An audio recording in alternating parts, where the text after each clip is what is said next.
ngate mutu na tindi akene kofuta mbongo na ye asala featuring ngate muna tindi akemba en anglais donc so osali ba plan na yo esimbite mais faire aimba na français pe avant même fallait bizat tokos peut-être featuring na mutu moko boye bo ba featuring ya kofuta mbongo te wa mbongo na ngole na somba ba karo na ngai na tonga kuna na kene kofuta ka mbongo wana banzema wa simba te bongo te mais faire aimba na français pe avant même fallait bizat tokos ama mezabi tumbe lele ezabi tumbe arrêtez la musique arrêtez Katazoba Bayoka douleur balela aïe. Mesdames, messieurs, Topesi Bino Mbote. Bienvenue à la chaîne Nabino Bolinga Mingi Bo Hollywood TV. Bienvenue sur Katazoba, la chronique Antello. Bienvenue chez la gourou du temple Igel Woman, la maman des aiglons. On revient avec ce nouveau numéro. On va parler musique comme d'habitude. En tout cas, c'est un plaisir pour nous de vous retrouver encore. Restons ensemble, il n'y aura pas de souci. Mais faire aimba na français pe avant même fallait bizat tokos tokos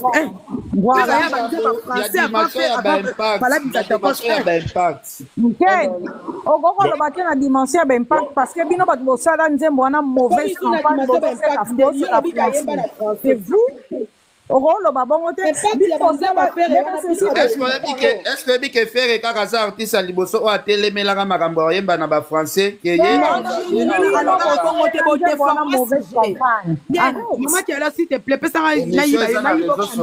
émission zali nani ken oyebi ke bino bo déformance maloba ya faire loba makambo faire alobaka boy ngai na kopesa ka mbongo te pona sala collaboration featuring eza échange ya culture nga na kobebisa mbongo na nga te na futa ka fona sala ba featuring mais en même temps faire azolo ba bongo faire ça sala de ba featuring o ezalaki déjà tant faire sala ki émission wana tant faire azolo makamba ko yemba na ba français ke nga nazo maîtriser rumba bien yangwana nga na kokende kokota na milieu o nazo maîtriser nanu te pa nga na kosala makambo nga nazo maîtriser mais faire ça yembaka de na français na ba artiste nigérien faire ça yembaka de na français asa de na banzembo de na kata album na ye o ezaki de na français ce qu'on sort bien on parlait par impact zelaken on parlait par l'impact impact ya banzembo ya faire ezai tout fait par vous donc on a dit vous y compris toi Ken donc ba golo bazaki te po ba etufango. Bon, papa bless na discuter na yo te papa bless bo ba featuring ya kofuta mbongo te wa mbongo na ngole na somba ba karo na ngai na tonga kuna na kene kofuta ka mbongo wana banzema wa simba te bongo te Bayoka douleur balela aïe 2025 balobi mwana bova moko akolela parce que makambo ezoyela ye na 2025 aza na ide kutu te ya place ba omema ye Bayoka douleur balela aïe. Alors, tellement de sujets au cours de ce live et actu du net. Toujours continuer à décortiquer malé. Alors, lelo bande ko babolingo, le to vendre la ka ko yemba na français. Et na prometa ibino to ça l'émission mobimba. To expliquer ka ko yemba na français o bazo bomela nzoto. Lelo to expliquer ka mamba oyemba na français. Alors moi si wana ya lokuta wana alobi ke faire esi ayembaka dia na français avant fali abimisa tokos. Ayembaka na français, ayembaka na ba Nigérien. Nzembo nini? Est-ce que ba Nigérien déjà bayembaka na français? Ba Nigérien tebi bango baza ba kolo anglais. La plupart ba musiciens ou ba sala featuring na ba Nigérien bayemba na anglais, ya yembi na lingala Nigérien yembi na anglais. Alors ko yemba na français ou bayemba kana ba Nigeria tozo yeba te ezaki banzembo nini yango tango na yebisa bino ke bato affaire bayaka na débat sans argument sans ba preuve butia anga tembe mutu azoya koloba ke faire yemba na français aza incapable ya otanga même titre nzembo. Quand tu parles de Fali ayembi na français otangi tokos 1 mais quand tu parles que tu dis que Fega Yembara déjà en français avant Tokos Yafali. Tu es incapable de citer même le titre de la chanson ou même de l'album. Donc, bino bolinga faire été. Bo défendande faire pour na N Yafali. Boyebi tout Yafali sauf makambo plus important à faire. wana ba Gaulois. Il y a des Gaulois comme ça qui savent tout de Fally, mais qui ignorent le plus important où il y a Ferry. Wana ndilo relaxa ke mutu alingi na yoti. Nzembo Ferry yemba na français wana oyo ya ndi putu business. Oh, yemba son na sens interdit, son qui est derrière toi contre terre, je suis tombé Andy Poutou. Si vous yemba yemba déjà na français. Pourquoi tant ba yeko beta masula o yemba na français yo ko moteli melango. Ya moni Fally abimisa ka slogan ya kata zoba. Donc mona mai oyo azali moso aleki na émission mambalo ba kondira yeba ate. On dirait ça na si a kwiti na si a effet moko boy. Toi qui as déjà chanté une fois en français. Si vous avez un makambo koyemba na français, yo bandi ko télémélango. Yo bandi ko télémélango sur base de quoi? Au sala déjà quelques featuring na carrière na yo. Tant bandi ko beta masula featuring, yo bandi ko télémélango. On dirait liboma. Sans blague, on dirait muto liboma. Nga na yemba déjà une fois na français, na nzembo moya français na kati album nanga. Tant bandi beta masula oyemba na français, na bandi ko télémélango. Oza liboma.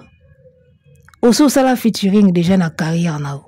Tant ba komo lo ba carrière featuring, yo komo teleme la featuring, yo ba featuring ango na ofuta mbongo te simba nango te. O ali boma.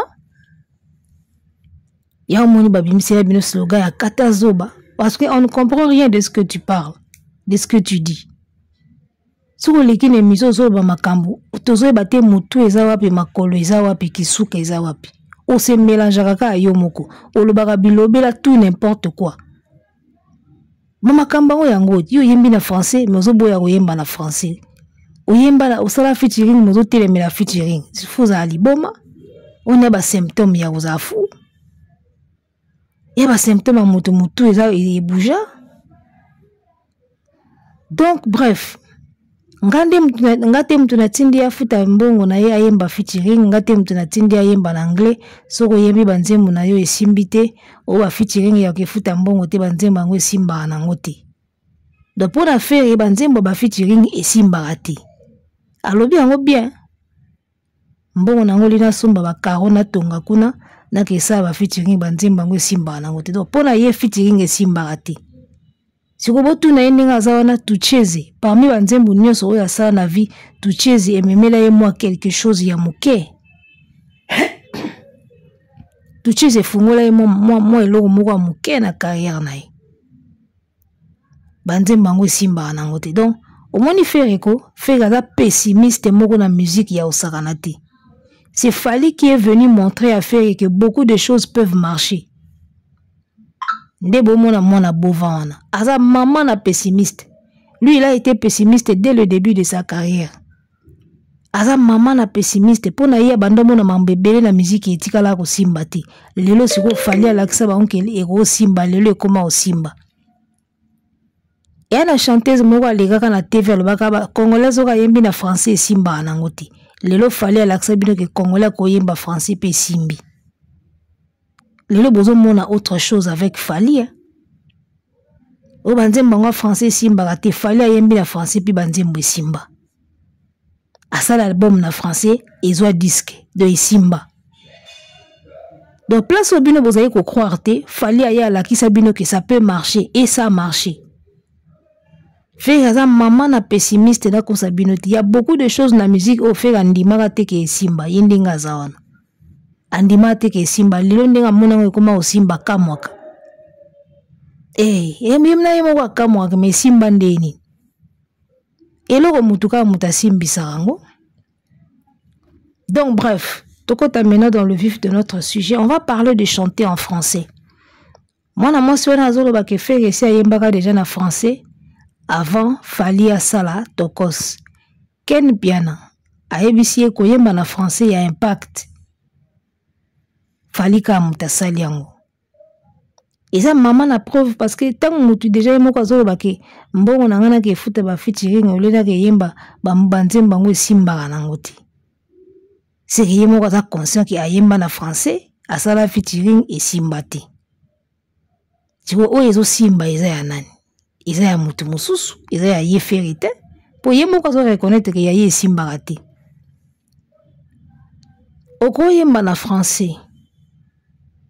Mais impact des athées, Ken Piana lobby. koyemba na français ya impact fali muto ayeli biso yango basam mangwana bayela biso yango. Fatimata, je suis touchée mais je pardonne. Non, non, non, non, non, non, non, non. Fatimata, elle a un corps pété, pété. Ta façon d'aimer, c'est pas joli, c'est pas gentil, oh ma belle. Nzemboani Kartuna. Pourquoi? Parce que français wana et yokana na ba pays Afrique. Fatimata. Une très belle chanson chantée en français. La style Yarumba. Ta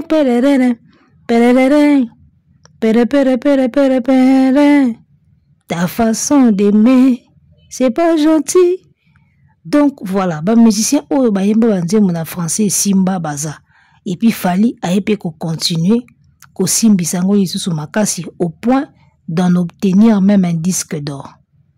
Alors, c'est quoi koyemba na français? Koyemba na français, ça ne veut tout simplement pas dire que ozu texte no ya lingala, ozu petit moko tanga, obi balo langa texte o na français.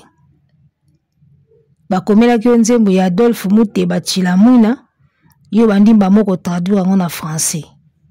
Oh ya ya Chilamwina bakomi oh grand frère Chilamwina. Yebisanga soki bolingo esili, dis-moi vraiment si l'amour est fini. Nazonga nanga pa baboti bangaye, je vais retourner auprès de mes parents. Eza bongote, osuka texte moko boy ba traduire. Koyemba na français ne veut pas dire que traduire un texte en lingala en français. C'est au-delà de la traduction. Chanter en français, faire une musique ou une chanson en français, na idée ya kozwa population au balobaka français, c'est aller au-delà de la traduction ya texte. Un texte bakomi na lingala ou traduire en français, c'est au-delà de ça. C'est toute une culture qu'il faut adopter, qu'il faut avaler. D'accord? Tant qu'on zoyemba na français, il faut s'imprégner la culture yaba français. D'accord? Si on a besoin d'être nzembo nanga et toucher ba français pour na robeta you arena, tout na robeta stade de France, na besoin ya public français, ba wesh wana tout ya poto, ba bandolandanga ba komisanga star na bango ba koma ba fan nanga. Il faut kota na culture na bango. Eza karte aux textes moko tina français non. Il faut s'imprégner na culture na bango. Il faut ommer la culture na bango. Parce que tango bandako yemba makambo et bandako lobela bango quelque chose. Il y a des chansons qui parlent aux gens et il y a des chansons qui ne parlent pas aux gens. Okoyemba on a français mais ça ne parle à personne. Okoyemba on a français mais ça ne parle à personne les gars. Le nazomona est comme presque fléau ya ba musicien congolais. Fabrice Alaka ebiso au l'album urbain. Album urbain ça veut dire oyembi na moi français na moi anglais. Ameka ki biso na my brand awa to comprendre eloko te. Debi pete so my brand dango epesa nini. Omoni. Donc bokende ko suka te ko yemba na français la traduction ya texte, c'est au-delà de ça. Alors, musicien congolais nini asalaka exercice oyo. Ozina nbanzembo lokola ya ba Mat Pokora, ya ba Ayana Kamura, ya ba Daju, ya ba Gims. Ovandi, okomi kotala ba texte nango po yeba qu'est-ce qui fait que banzembo wana e marché na communauté ya mindele et non ya biso. Combien de Congolais le font? Ba artiste congolais nini basalaka exercice wana. Parce que moi, une fois, je l'ai fait avec la chanson Dja de Aya Nakamura. C'est la chanson qui a aidé Aya à se faire connaître. Oh, Dja, y a pas moyen, Dja, je suis pas ta cata, Dja, genre.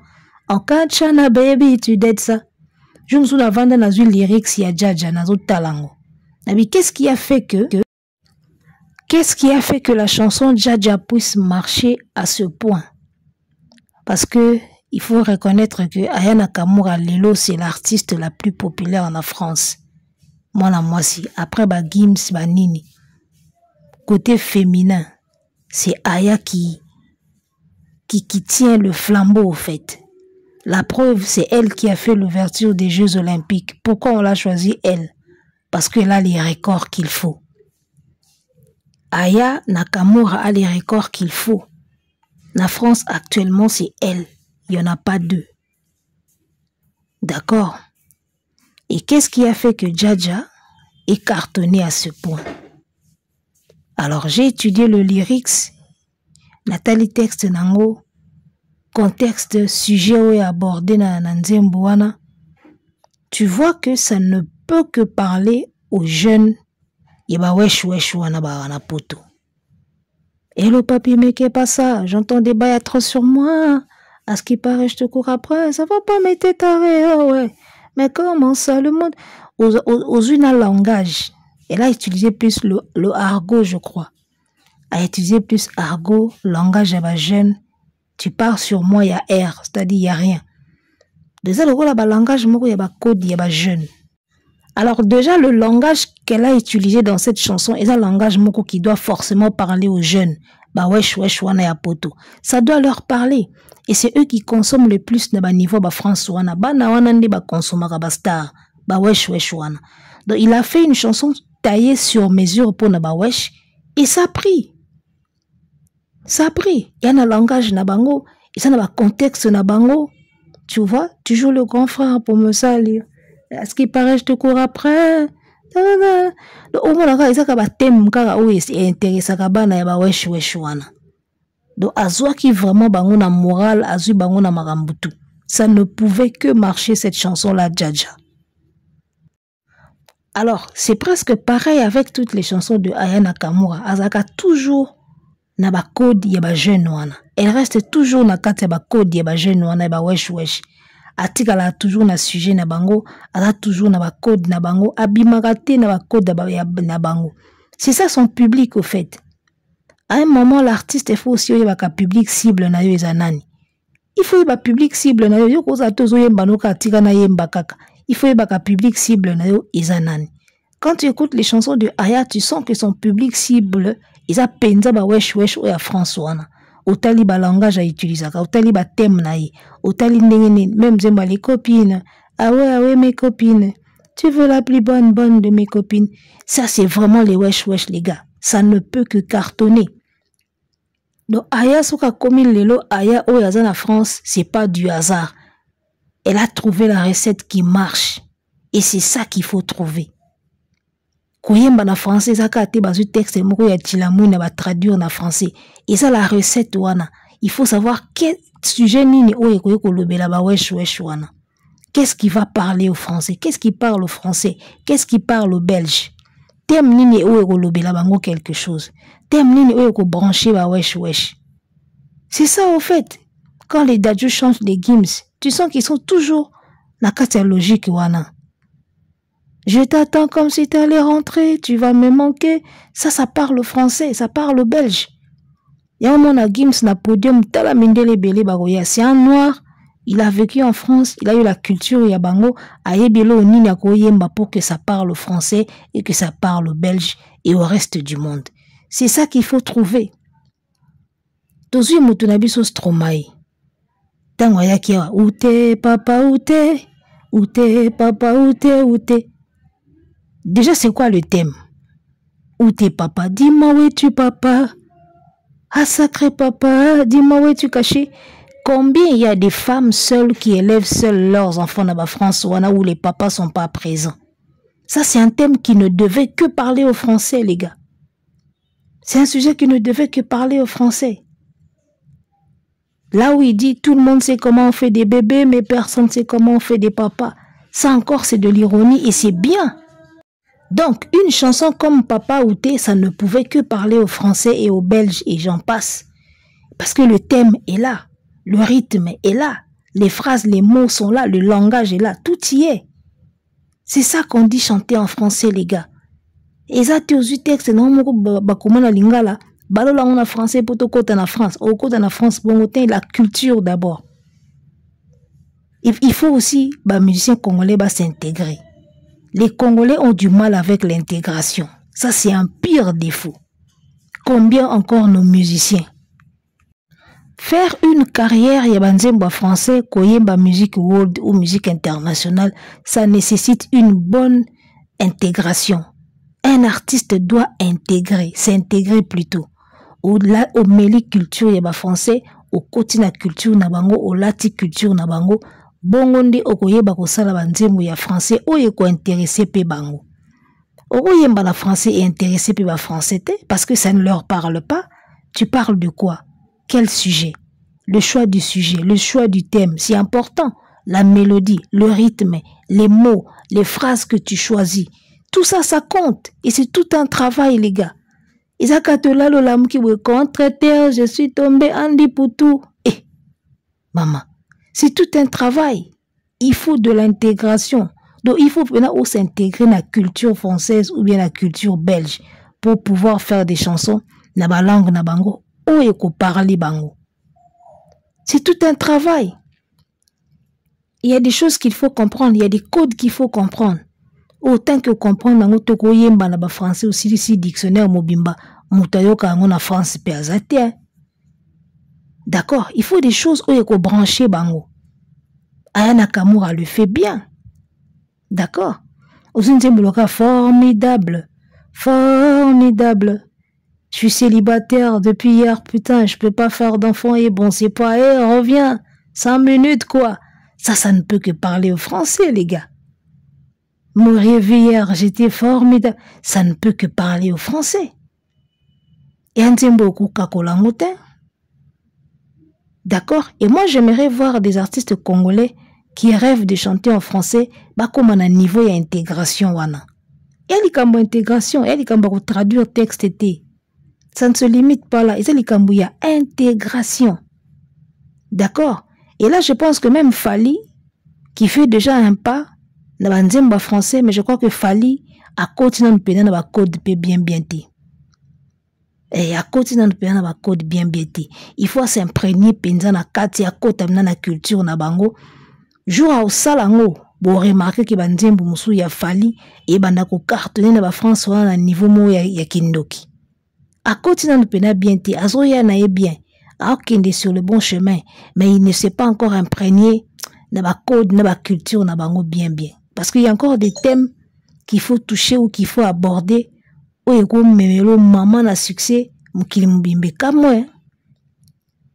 tu vois, il y a encore du travail à faire quand même du côté de Fali aussi. Et pour le reste de nos musiciens, on a amené maman à corvée. Il faut que tu aies corps et âme na kati wala. Il faut une bonne partie intégration pour beaucoup de niveau au yemba banzemba français ou ezolobe là-bas français. Zoane tinzemba Claude François. Le téléphone pleure. Écoute, maman est près de toi. Il faut lui dire, maman, c'est quelqu'un pour toi. La petite fille là qui répond. Ah oui, c'est le monsieur de la dernière fois. Attends, je vais la chercher. Je crois qu'elle est dans son bain. Dis-lui, je t'en prie. Dis-lui, c'est important, mais il attend. Donc, sentir ça la conversation na mona na muki na téléphone, non. Oh, sentir créativité paysanne à kati. Là, tant que la banzembo y a français, ou y cartonna, ou y simba. Parce qu'il y a aussi des Français qui ont fait des chansons qui n'ont pas pu cartonner. À la français, Aïmbi la français, mais Aïmbi n'a été qu'est-ce qui peut toucher les gens. Tu vois? Alors, il faut aussi créativité paysanne na katiwana. Zwanzemba Claude François. Conversation ya yena petite fille wana na téléphone nzembo bimbaka yango wana il faut za bouliste hein? Pour ça ça paraît simple mais c'est pas simple hein? Et c'est parmi les belles chansons françaises au mutako yoka na vinae banzembo wana. Donc il faut choisir des sujets, il y a beaucoup de thèmes et moi je trouve que pourquoi je veux parler de ça parce que moi-même en tant qu'artiste, en tant qu'humoriste, biso sala humour en français hein? Biso na ba musicien, tous on a même devoir. C'est-à-dire devoir il y a intégration. Il faut qu'on s'intègre. Il faut qu'on ait ba code il y a culture wana pour arriver comme ça la sketch aussi qui s'amindeli. C'est pas parce que oye kaka bozu blague moko boba ole on a français ndé sexy mindeli non. Ezali kamba culture. D'accord? Et moi je trouve que à part bato ba komela bato banzembo baza, il y a des paroliers, tu peux travailler avec eux. Mais il y a aussi des sources d'inspiration où yo moko en tant qu'artiste, au coup qu'on ne peut que puiser ba inspiration na yo kuna pour avoir beaucoup plus de diversité à ba thème où y a qu'on traiter. Parce que un moment chanter en français, hein, tout ce qu'a peka na bolingote. Chérie à moi, tu es mon cœur, mon amour, je t'aime. si je ne te vois pas, je ne vais pas dormir, hein, ma famille t'adore, tout ça. Il faut aussi penser à des thèmes, diversifier des thèmes. Ça aussi, il faut savoir le dire, savoir le faire.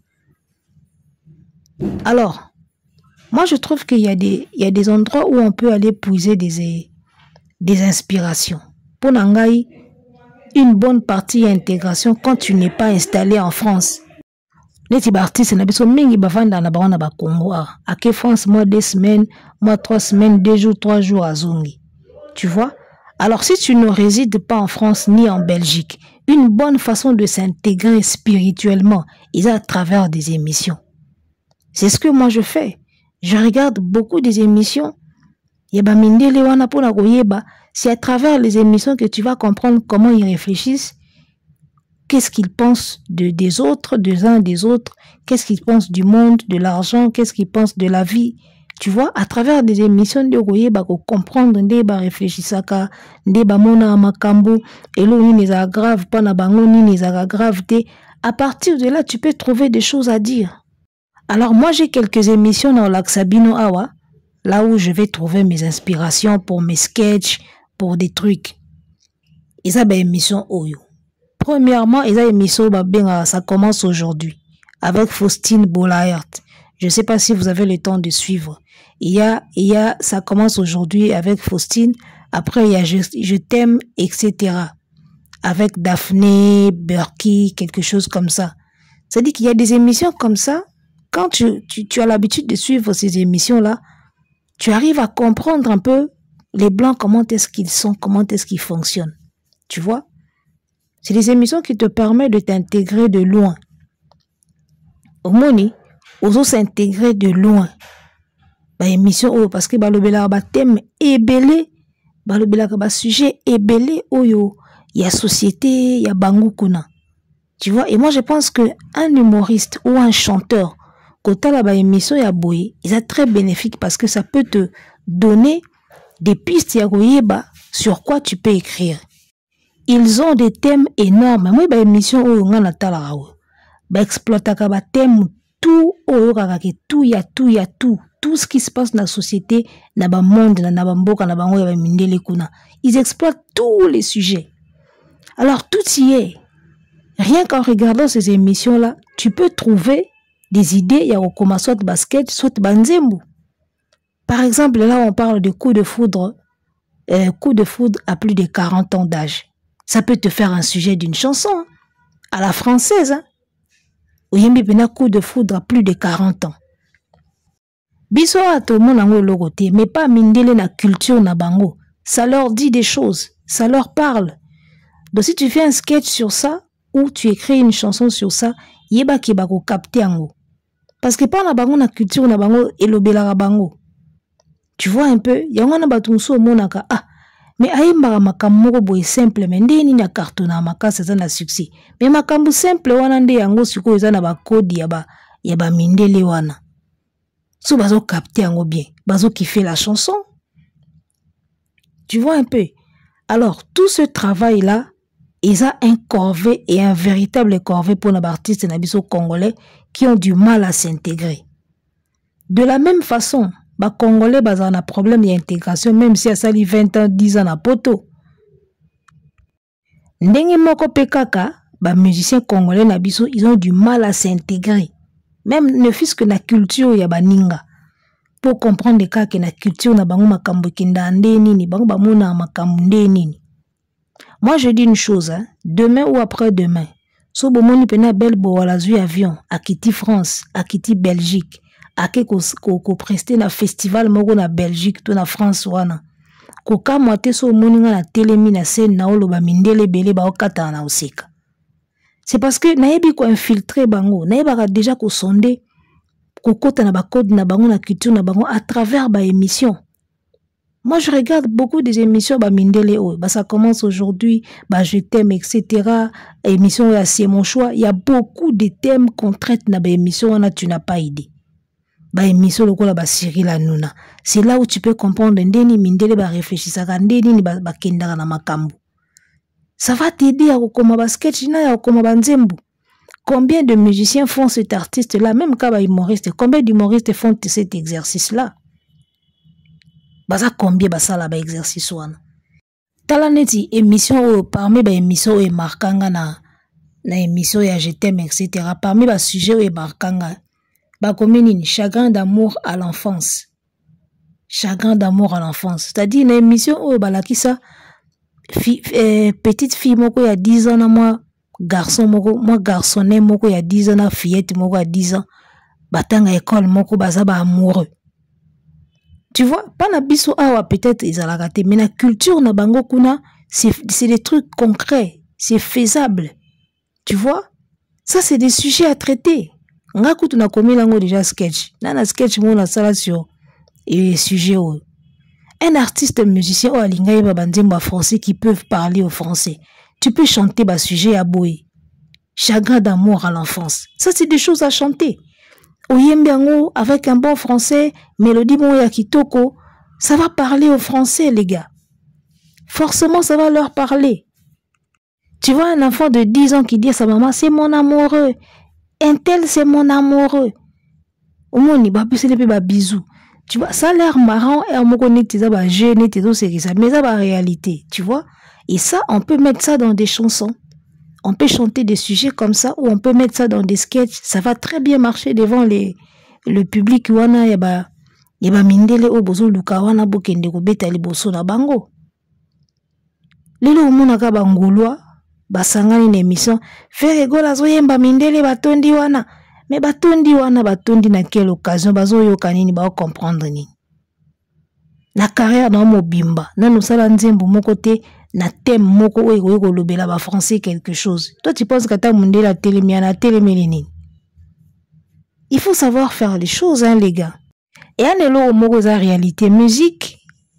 Musu soit tozo ka langue te, ozo comprendre maloba te, juste mélodie ezo sepelisayo. Mais rassurez-vous que une musique dont tu écoutes les paroles, oyebi maloba, oyebi loko elakisi, ezaka beaucoup plus na effet. Izaka na effet makasi koleka oyo yebi ba parole te na linga musique oyo e na linga nzembo oyo mélodie yango kitoko. La plupart ba nzembo to ka maloba te to sepelaka na mélodie ndenge ezo beta ndenge musique yango ezo kende esili to suka wana. Mais une chanson où na mélodie est bien et puis tu écoutes ce qui est dit na kati ya nzembo wana ezaka na porte na force mosusu. C'est ça maintenant la force de Fally. Fally a koma zo yemba rumba. Alors, la français à part comment je mettrai tout le mon âme, même Dieu merci. C'est que je tu vois, alors une partie de l'ingala à traduire na français. Un Camerounais a comprendre que on est sur le de l'ingala yango ya le bien au na français. Et puis ça rend nzembo encore beaucoup plus goût et lengi mingi que nzembo zo kamalobate. Mutako saote nzembo zo yoka. Eleki elengi mingi ke ozo yoka maloba te ozo sepelaka na mélodie nango. Siko nzembo ozo sepela na mélodie nango et puis ozo yoka makambo elobi, c'est encore fort. Alors moi je pense que exercice il faut ba musicien na biso o bazo rêver banda oyemba na français, il faut ba sala ba exercice. Il y a tout un tas de choses à comprendre, il y a toutes les codes à saisir et culture mobimba ya ko adopter. Et puis oyemba na français zaka bolingo te. Il faut zaka bolingo kaka ba je t'aime belé non. Bolingo ezalaka vaste, ezalaka pene ba sous-thème belé na kati ya bolingo wana. Ba bolingo zaka belé za différent. C'est comme mingi ba mission na biso ba yemba bolingo kaka ya mwasi na mobali. Et même na ba sujet ya bolingo mwasi na mobali ba angle pe ya bolingo ngo pe ezalaka différent. Est-ce que boyebi ke ba angle pe ya bolingo même si oyemba ka bolingo ya entre l'homme et la femme, mais ba angle pe ya bolingo ezaka différent. Il faut eza ba angle mosusu pe il faut ko yeba ko exploiter. Nyeso wana eza ba mayele. Tu vois? Mundila ko selo nzembo moko boye, azo yembela okaka, azo décrire yo kaka ndenge nini tissu ya soie, sensation nango na peau ndenge salaka. Esa le nzembo mobimba. Eh, azo décrit yoka sensation ya tissu ya soie ndenge salaka na peau. Sur ta peau ndenge nini sensation ya tissu ya soie salaka. Et ça nzembo mobimba et puis cartonné ko sala pe tour du monde. Mais biso mingi mingi mona soka linga yemba na français kaka chéri bébé mon amour ma flamme eza mabete mais to abordaka pe ba angle mosusu yeba bolingwango pe kosala pe bien eza na ba dimension ya ba texte na ba réflexion o biso ba congolais to ba africain na to comité na banzembo na biso kandi na lobi ya mundela koselo nzembo a décrire yoka sensation ya tissu ya soin ndenge esalaka na po mundela koselo nzembo a décrire yoka ka réveil matinal ndenge ni ntango alamuka na tongo sensation oyo ayokaka ntango alamuka na tongo ndenge lumière ya moi ebetaka ezobeta na fenêtre epesi éclat na ndako mopepe ezoningisa rideau ako décrire yoka eloko wana esali nzembo mobimba epi esali bien. C'est ça au fait bakoyembaka na français yango bozoluka eza na makambo ebele oyo ifo botimbela na kati wana ifo kotimbela makambo ebele ifo kotimbela ba sujet kotimbela ba thème kotimbela ba angle nini ko aborder sujet yango ezala bolingo te tu vois il faut kotimbela makambo ebele na koyemba na français wana bobo manzoto eza ntaka te eza eloko pena donc eza cours mobimba il faut bozwa na cours mobimba pour bokoma na ba niveau wana. Mais je crois que ceux qui ont un peu de volonté malembe neti bafali baokoma na bango ou pena baza na mwa ndambo volonté baokoma na bango place wana. Mais en tout cas il faut vraiment un maximum de volonté et puis na énergie et puis na volonté à quoi apprendre na ya ko s'intégrer. Parce que Congolais dans un problème d'intégration, on dirait bah locaï. Il y en a qui sont là-bas dans la France, dans la Belgique, qui ont du mal à s'intégrer. Et par contre, il y a aussi d'autres personnes qui sont restées en Afrique, mais qui sont beaucoup plus intégrées dans l'esprit. N'importe surtout comprendre. Ils ont battu bazo vivre dans l'Afrique, mais baza beaucoup plus intégrés qui bao vivre dans la Potokuna. C'est-à-dire à travers kaba émission, à travers kaba makambo, mutu déjà si azala déjà intégré spirituellement. À côté des gens de mutu moko avanda kuna mais avanda ani kunati. Il y a les kamba mental, les kamba intégration. Lorsqu'on a une vision, on yeba comment t'y prendre pour na ou atteindre vision na wana.